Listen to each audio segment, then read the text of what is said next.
I have not, on balance, been a fan of Senator Lindsey Graham, primarily because he was, in my mind, a neocon war hawk, very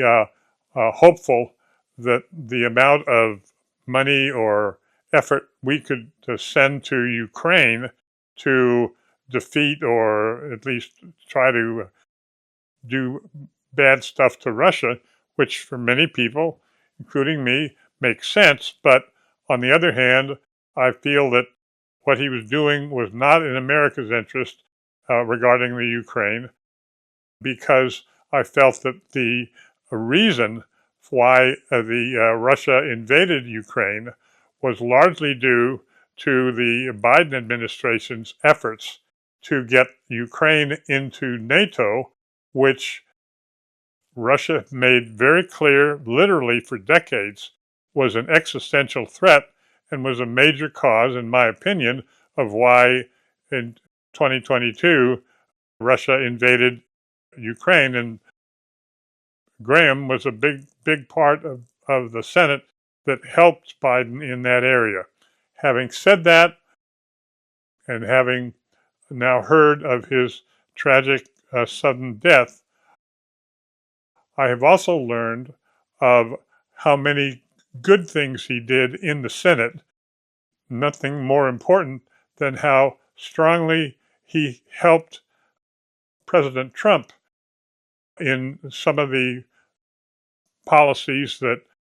I think, for example, the Save America Act, were very much in the interest of the United States for the standpoint of election integrity. And also on that, it turned out that one of the last calls that Senator Graham had before his death was to the president, in which he said, I think we can get the Save America Act passed and on your desk to sign. Finally, his reputation, not just with Republicans in the Senate, but with Democrats in the Senate, as being somebody who was friendly, great sense of humor, a good, honest man, of course, very strong for the best interests of South Carolina, were aspects of his personality that obviously I applaud, but had not heard of before. And so I would say my attitude looking back on Senator Graham is much more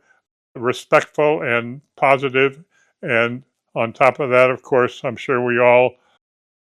have condolences for all of his friends and